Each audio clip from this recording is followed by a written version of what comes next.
Sayyidina wa maulana Muhammad wa ala alihi wa ashabihi wa mawala, amma ba'du. Bapak Ibu saudara-saudara yang dirahmati Allah, pada kesempatan ini kita akan memulai kajian kitab yang baru yang pada sebelumnya kita telah menyelesaikan kitab hadis Al-Arba'in An-Nawawiyah yang ditulis oleh Imam An-Nawawi rahimahullah, yang berisi 42 hadis. Pada kesempatan ini kami akan membacakan satu kitab yang ditulis oleh Imam Ibnu Hajar Al-Asqalani rahimahullah, seorang ulama besar dalam ilmu hadis yang digelari dengan Al-Hafidh. Ini menulis satu kitab yang ditulisnya sangat banyak sekali. Salah satunya adalah kitab ini, yaitu Bulughul Maram min Adillatil Ahkam. Kitab ini berisi hadis-hadis yang menjadi dalil atau yang menjadi dasar-dasar hukum dari permasalahan-permasalahan fikih. Jadi ulama itu menulis kitab hadis itu macam-macam. Jadi ada jenis-jenisnya ya, ada jenis-jenisnya kitab hadis itu. Ada yang disusun lengkap seluruh bab. Jadi di situ masuk bab-bab fikih, bab-bab fadail atau keutamaan-keutamaan, bab tentang sejarah, bab tentang akidah, bab tentang akhlak, itu masuk semua. Misalnya kitab Sahih Al-Bukhari, Sahih Muslim, itu mencakup bab-bab secara umum. Ada nanti yang mengkhususkan hadis itu hadis-hadis yang berkaitan dengan hukum fikih. Salah satunya adalah kitab Bulughul Maram ini. Sebelum kita masuk, kita akan membacakan muqaddimah dari pengarang kitab ini. Al-Imam Ibn Hajar Al-Asqalani rahimahullah berkata, Alhamdulillahi ala ni'amihi al-zahirah wal batinah qadiman wa hadithan. Segala puji atas nikmat Allah yang zahir dan batin, yang sudah maupun yang sedang diberikan.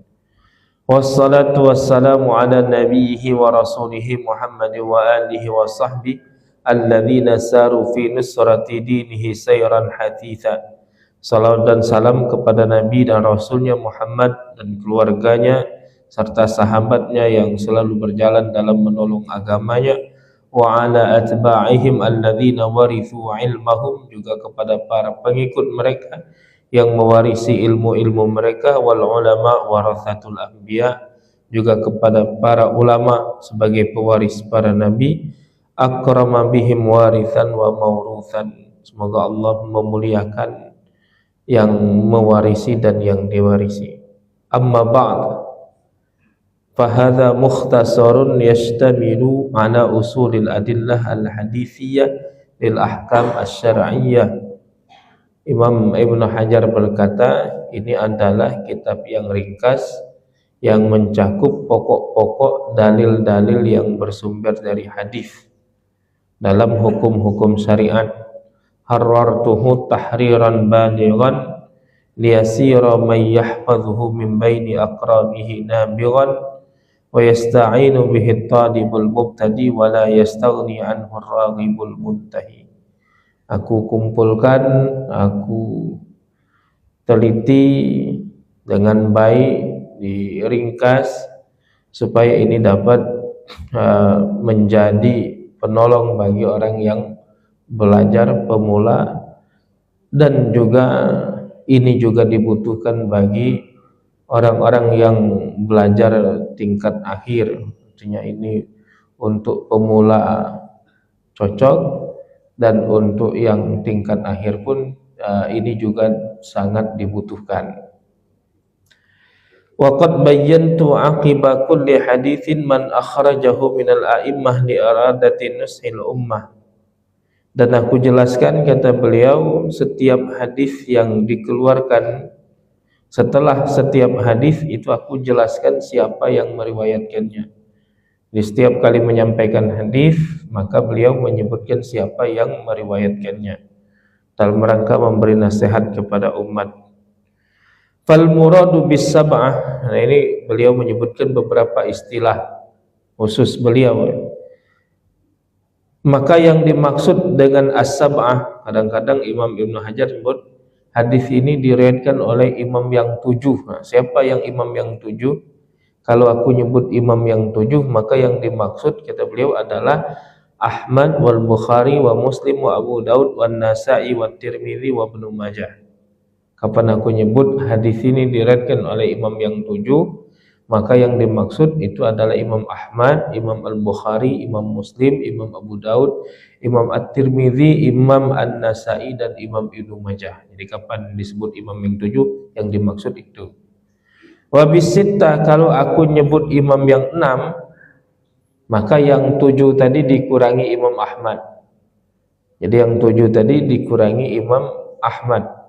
Berarti Bukhari, Muslim, Abu Daud, At-Tirmidzi, An-Nasa'i, dan Ibnu Majah. Kapan disebut imam yang 7 tambah Imam Ahmad. Kapan disebut 6, nah Bukhari, Muslim, sama Abu Daud, At-Tirmidzi, An-Nasa'i, dan Ibnu Majah. Wabil khamsah, kalau aku nyebut imam yang 5, maka yang 7 tadi dikurangi Bukhari dan Muslim.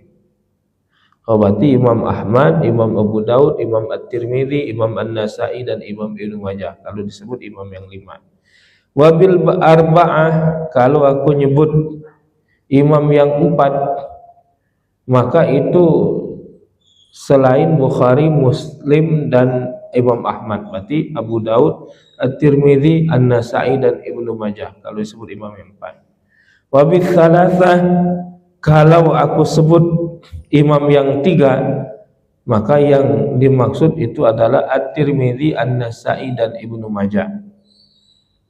Kalau aku sebut wal murad bil muttafaq alaih, kalau disebut muttafaqun alaih, maka yang aku maksud itu adalah Al-Bukhari wa Muslim, Imam Al-Bukhari dan Imam Muslim. Nah ini kemudian wasammaituhu, aku namakan kitab ini Bulughul Maram min Adillatil Ahkam. Nama kitabnya adalah Bulughul Maram, berupa dalil-dalil hukum, dalil-dalil hukum fikih. Wallahu as'alu alla yaj'ala ma'alimna alaina wabalan wa ayyarzuqana al-amal bima yurdihi subhanahu wa ta'ala. Dan aku mohon kepada Allah supaya apa yang diajarkan kepada kami tidaklah menjadi bencana, dan semoga Allah menganugerahkan kepada kami dapat mengamalkan apa yang diridhoi oleh Allah Subhanahu wa ta'ala. Nah ini pengantar dari Imam Ibnu Hajar Al-Asqalani rahimahullah. Lalu beliau memulai Kitabut Taharah, kitab tentang taharah. Jadi judul bukunya itu Bulughul Maram. Dalam buku judul itu ada sub-sub judul lagi. Jadi yang pertama, judul yang pertamanya itu judul besarnya Kitabut Taharah.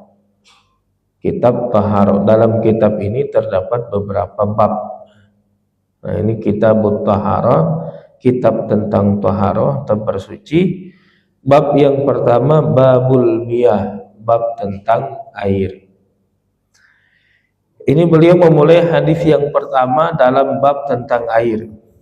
An Abi Hurairah radhiyallahu anhu qala, dari Abi Hurairah radhiyallahu anhu beliau berkata, qala Rasulullah sallallahu alaihi wasallam fil bahri. Dari Abi Hurairah radhiyallahu anhu beliau berkata, Rasulullah sallallahu alaihi wasallam bersabda tentang laut, tentang air laut. Huwa tahuru ma'uhu al-hillu maitatu. Air laut itu airnya suci, gitu beliau. Bangkainya halal. Akhrajahul arba'ah. Ini diriwayatkan oleh imam yang empat. Imam yang empat, Abu Daud, At-Tirmidzi, An-Nasa'i dan Ibnu Majah. Wa Ibnu Abi Syaibah juga diriwayatkan oleh Imam Ibnu Abi Syaibah. Wal lafdzu lahu, redaksinya adalah redaksi Imam Ibnu Abi Syaibah. Was-sahahahu Ibnu Khuzaimah wa Tirmidzi. Hadis ini dinilai sahih oleh Imam Ibnu Khuzaimah dan juga oleh Imam At-Tirmidzi. Nah, kemudian kita lihat yang sababu wurudil hadis, sebab munculnya hadis ini. Kenapa Nabi mengucapkan hadis ini? Itu dalam riwayat yang lengkapnya itu ada sababul wurud, ada sebab ngapa sampai Nabi mengucapkan itu. Bahwa ada seorang laki-laki datang kepada Rasulullah SAW, lalu laki-laki itu bertanya, "Ya Rasulullah, wahai Rasulullah, inna narkabul bahra." Kami ini itu berlayar di laut. Wa nahmilu ma'ana al-qalila minal ma', dan kami hanya membawa air sedikit. Fa in tawadda'na bihi atashna. Kalau kami berwudu menggunakan air yang kami bawa, air yang bekal kami, maka kami akan haus, habis airnya. Ana tawadda'u bihi, boleh tak kami berwudu dengan air laut?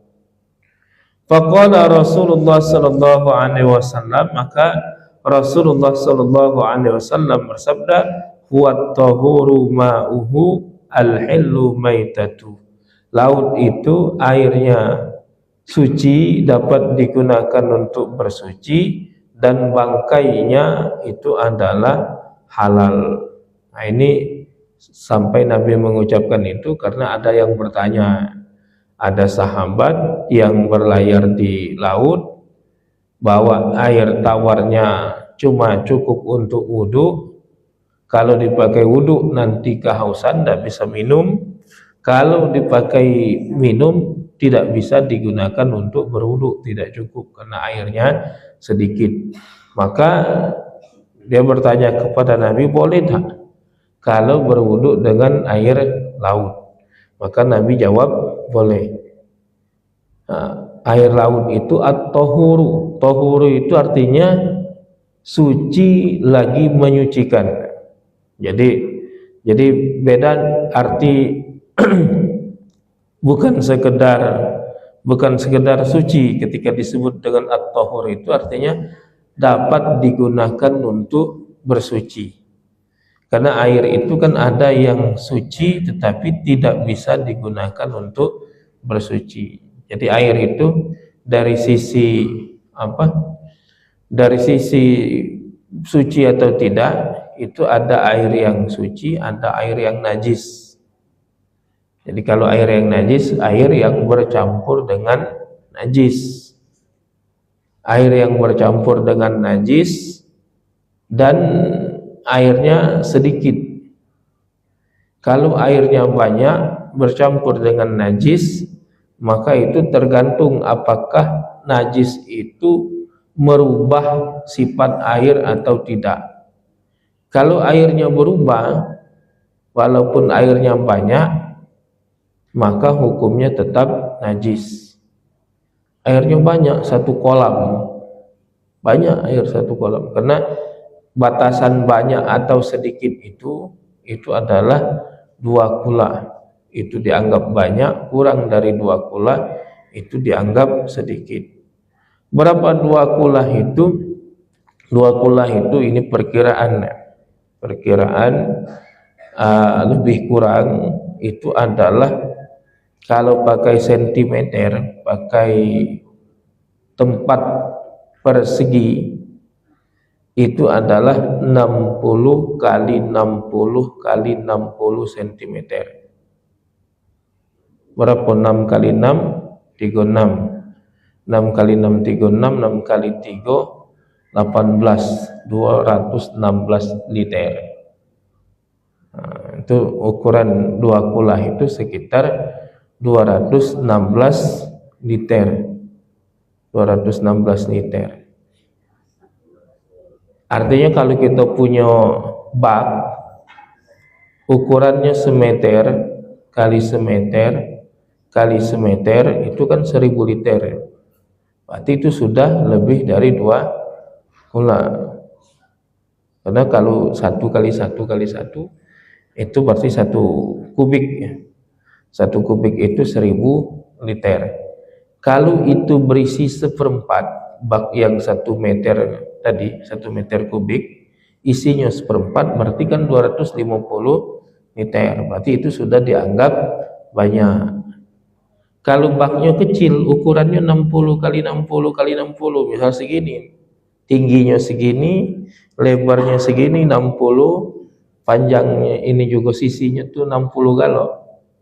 Itu kalau full 216 liter itu 2 kula. Tapi kalau kurang, tidak full, maka berarti tidak sampai 2 kula. Ngapa? Karena yang 60 kali 60 tadi kan full. Nah, kalau yang semeter kali semeter tadi itu isi galonnya 1000 liter.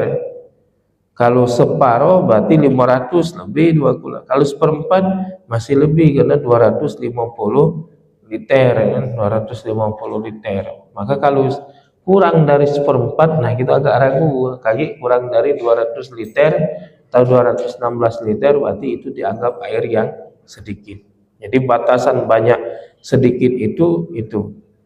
Nah, air yang banyak masuk najis tidak berubah, maka hukumnya suci. Air yang banyak masuk najis tapi berubah, maka hukumnya najis. Walaupun besar tadi, ini baknya besar, 5 meter, kolam 5 meter, tingginya semeter, lebarnya 2 meter, kan banyak, masuk najis tapi berubah. Ya kalau misalnya ada orang buang air besar di situ, kan berubah bau airnya, atau masuk bangkai kucing di situ, walaupun satu kolam kan airnya jadi bau semua, maka itu hukumnya najis. Tahu-tahu pas cium airnya bau, dicari, nah ada bangkai kucing di situ, maka itu dikuras, dibuang, dibersihkan, karena itu hukumnya najis walaupun airnya banyak. Tapi kalau airnya banyak kemasukan najis, maka tidak merubah sifatnya, warna airnya tidak berubah, baunya tidak berubah, rasanya tidak berubah, maka itu tidak najis, maka itu dihukumi tetap suci. Jadi masuk najis tapi tidak berubah, maka itu tidak dihukumi najis. Jadi ada air yang suci, ada air yang najis. Nah, air yang suci ini nanti dibagi dua lagi. Ada yang dapat digunakan untuk bersuci, ada yang tidak dapat digunakan untuk bersuci. Airnya suci, bukan najis, tapi tidak boleh digunakan untuk wudhu misalnya. Itu ada. Tidak boleh digunakan untuk mandi. Ada yang suci ini bisa digunakan untuk bersuci. Air yang suci tapi tidak bisa digunakan untuk bersuci, itu satu air yang bercampur dengan benda suci lainnya, yang mana terjadi percampuran yang menyatu, yang larut. Misalnya air kopi, tidak boleh wudhu pakai kopi walaupun hukumnya suci. Airnya suci, kopinya juga suci, tapi digunakan untuk bersuci tidak boleh, tidak sah, karena sudah kehilangan kemutlakan airnya itu. Airnya sudah tidak berbentuk air lagi, karena air asli itu kan jernih. Nah, ini sudah jadi hitam bercampur dengan kopi. air susu, air teh misalnya. Nah, itu tidak bisa digunakan untuk bersuci. Percampuran terjadi, percampuran yang larut di dalamnya itu. Air garam, tapi laut itu airnya asin kan. Nah, kalau itu yang itu karena dia alami, bukan percampuran alami, bukan kita yang mencampur, dan ada nas hadis Nabi membolehkan bersuci dengan itu, tidak apa-apa wudhu dengan air laut. Tapi kalau air kita yang biasa, kita masukin garam tidak jadi, atau masukin gula airnya. Nah, itu akhirnya hukumnya apa?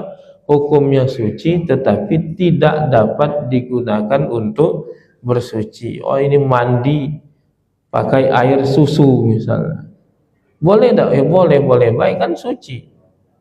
Airnya suci, susunya juga suci. Tetapi kalau mandinya untuk menghilangkan hadas, mengangkat hadas yang besar, mandi wajib, tidak sah. Kenapa? Karena airnya tidak bisa digunakan untuk bersuci. Boleh nanti itu yang pertama, nanti tetap membilasnya terakhir harus dengan air mutlak. Air mutlak itu air yang tidak ganti embel-embelnya, air yang masih asli. Itu namanya air mutlak, tidak ganti bercampur apa-apa. Tapi kalau percampuran yang tidak larut, nah itu tidak apa-apa. Tidak larut itu kayak ini. Ini ada air dalam baskom besar, masuk ranting kayu banyak di situ.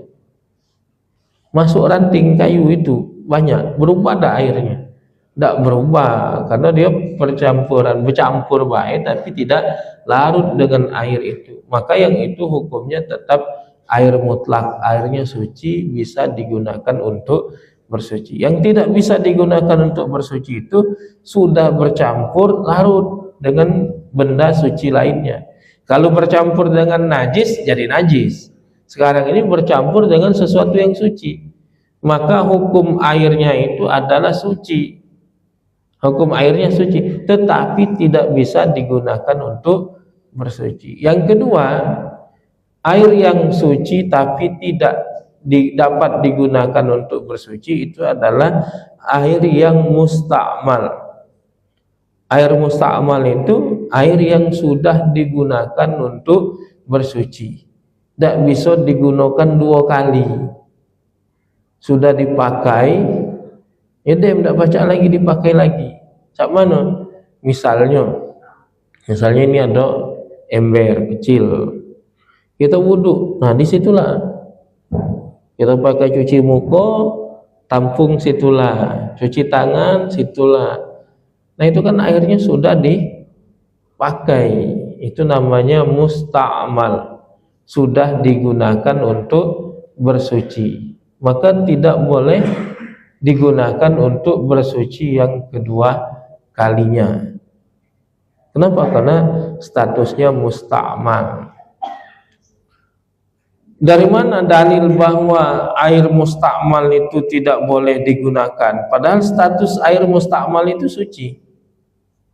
Kenapa suci? Ya karena kita pakai misalnya nyuci muka untuk wudhu, ya kita cuci muka. Muka kita ini kan suci, bukan najis. Jadi air yang kena muka kita itu statusnya adalah suci. Kenapa? Kecuali di muka kita ada najis, ada darah misalnya di muka kita, maka airnya menjadi najis. Kalau di muka kita tidak ketik najis, cuci muka, air yang jatuh dari muka kita ini hukumnya adalah suci. Kenapa? Karena air itu hukumnya suci, muka kita juga hukumnya suci. Ketemu suci sama yang suci, jadi tidak berubah nih. Tetapi tidak boleh digunakan lagi untuk bersuci. Kenapa tidak bisa digunakan untuk bersuci? Apa dalilnya itu? Itu para sahabat seperti dalam kasus ini tadi, mereka ketika membawa air yang sedikit, dan nanti dalam riwayat lain ketika mereka bawa air yang sedikit, Kalau yang ini kan ada air laut, ini tidak ada air, tapi airnya sedikit, tidak cukup untuk berwudu, maka mereka bertayamum. Seandainya boleh menggunakan air musta'mal, maka tidak perlu tayamum. Ada air dikit, walaupun dikit, cuman misalnya ujung sini bedikit, nah, tidak perlu tayamum kalau boleh musta'mal. Kenapa? Karena cukup ini kalau diulang-ulang. Ambil baskom, cuci muka, kan masuk baskom lagi, masuk lagi, ambil lagi air yang bekasnya, cuci tangan lagi, jatuh lagi, ambil lagi. Tapi ternyata tidak ada praktek itu. Tidak ada satupun riwayat para sahabat melakukan itu. Ketika airnya tidak cukup untuk wudhu, mereka tidak menggunakannya berulang-ulang pada anggota wudhu, tapi mereka beralih kepada tayamum. Itu menunjukkan bahwa air itu tidak bisa digunakan berulang-ulang. Kalau boleh digunakan berulang, pacak nak sedikit, cuman ujung ini tadi kan cukup nyuci muka, tampung lagi, cuci tangan, tampung lagi usap kepala, usap kuping, kaki sikok-sikok. Nah, sikok-sikok diratukan, jatuh masuk baskom, kaki sikok ini lagi cukup. Tapi kenapa itu tidak dilakukan? Karena mereka memahami bahwa air itu yang sudah digunakan untuk bersuci tidak bisa digunakan untuk yang kedua kalinya. Itu namanya musta'mal. Karena nanti ada sebagian orang yang menolak air musta'mal, istilah air musta'mal ini. Termasuk misalnya Sayyid Sabiq dalam kitabnya Fiqhus Sunnah. Sayyid Sabiq itu mengatakan bahwa itu tidak ada air musta'mal. Tidak ada air musta'mal. Pokoknya air itu yang musta'mal itu ya tetap suci lagi, menyucikan, kata beliau. Kenapa? Karena air itu suci, kemudian anggota tubuh kita juga suci, maka air musta'mal boleh digunakan untuk bersuci. Itu kata beliau. Jadi beliau berdasar kepada hadis subhanallah innal mu'min la yanjus, maha suci Allah, sesungguhnya orang yang beriman itu tidaklah najis. Kenapa tidak boleh, kata beliau? Padahal kita kan tidak najis, maka airnya bisa digunakan untuk berwudu walaupun sudah digunakan untuk bersuci tadi. Nah, ini pendapat di antara pendapat yang agak aneh, yang menentang mayoritas ulama yang menyatakan bahwa air musta'mal itu adalah air yang tidak bisa digunakan lagi untuk bersuci. Hukumnya suci tetapi tidak bisa digunakan untuk bersuci. Jadi air itu ada yang najis, ada yang suci. Nah, yang suci ini ada yang bisa digunakan untuk bersuci, ada yang tidak bisa digunakan untuk bersuci. Yang tidak bisa digunakan untuk bersuci yang bercampur dengan benda suci lain yang larut atau yang sudah digunakan untuk bersuci. Nah, air yang boleh digunakan untuk bersuci itu nanti dibagi dua lagi. Ada yang makruh, ada yang tidak makruh. Yang makruh itu diantaranya adalah air musammas. Musammas itu air yang terjemur matahari, air yang berada di tempat wadah logam selain kemudian matahari. Ini baskomnya terbuat dari kaleng, dijemur matahari. Nah, itu suci, dapat digunakan untuk bersuci, tetapi makruh menggunakannya untuk bersuci. Nah, Bapak Ibu saudara-saudara yang dirahmati Allah, kembali kepada hadis ini tadi, ini menegaskan beberapa hal. Yang pertama, bahwa air laut itu hukumnya suci dan dapat digunakan untuk bersuci. Kemudian yang berikutnya, bahwa hewan laut itu hukumnya halal, bahkan termasuk bangkainya, bangkai hewan yang hidup di laut, bukan bangkai hewan darat tapi jatuh ke laut. Laut itu termasuk di dalamnya sungai. Ikan mati ngapung di sungai, hukumnya adalah halal. Tapi kalau ada monyet mati masuk sungai, hukumnya haram. Kenapa? Bukan hewan air, bukan, cuman matinya baik, jatuh masuk ke air. Jadi hukum asal. Kenapa kita sebut hukum asal? Karena nanti ada pengecualian. Hukum asalnya seluruh hewan air itu boleh dimakan, itu hukum asalnya. Seluruh hewan air boleh dimakan, bahkan bangkainya halal dimakan. Tetapi nanti para ulama itu membuat pengecualian. Apa pengecualiannya itu? Satu, ada yang mengecualikan anjing dan babi laut. Kenapa? Karena masuk ke dalam keharaman anjing dan babi. Yang kedua, hewan yang buas seperti buaya. Walaupun nanti ada mazhab Maliki menghalalkan buaya, tapi mazhab lain, 3 mazhab itu mengharamkan buaya. Satu, alasannya buaya itu bertaring. 2, buaya itu dapat hidup di darat juga. Jadi hidup di 2 alam, bisa hidup di air, bisa hidup di darat. Nah, itu dikecualikan. Di antara yang dikecualikan lagi adalah ya kriterianya hewan yang bisa hidup di darat dan juga di air. Ya, kayak kata misalnya, itu di air jadi, di darat juga hidup. Maka yang seperti itu tidak dianggap sebagai hewan laut. Karena hewan laut yang dimaksud itu yang memang benar-benar hidupnya di air. Kalau dia di darat dia tidak bisa tahan lama. Pacak hidup tapi tidak lama mati dia. Ikan misalnya, tidak ketik airnya, tidak lama mati dia. Tidak lama mati. Nah, yang itu yang dimaksud. Kalau yang masih pacak hidup di darat juga dia masih hidup bertahan lama, maka itu tidak termasuk yang dihalalkan di dalam hadis ini. Kepiting, kepiting ini 2 macam.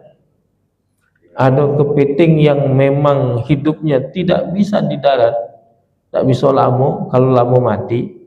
Ada yang memang bisa hidup di darat dan di laut, di 2 alam. Kalau yang hanya di laut itu disepakati halal. Yang bisa hidup di darat dan di laut itu terjadi perbedaan pendapat di kalangan para ulama. Ada yang mengharamkan, ada yang menghalalkan. Dalam mazhab Syafi'i yang bisa hidup di 2 alam itu termasuk kepiting yang jenis yang hidup di 2 alam itu tidak halal untuk dimakan. Jadi yang halal itu yang memang murni tempat tinggalnya, habitatnya itu adalah air, ya, sungai atau laut. Nah, yang memang murni tak bisa bertahan di luar, kalaupun bisa cuma sebentar, maka itu hukumnya adalah halal, termasuk kalau dia sudah mati masih boleh dimakan. Bapak Ibu saudara-saudara yang dirahmati Allah, inilah hadis yang pertama dalam bab ini yang dapat kami sampaikan pada kesempatan ini. Mudah-mudahan bermanfaat bagi kita semua, amin ya rabbal alamin. Kami akhiri, assalamualaikum warahmatullahi wabarakatuh.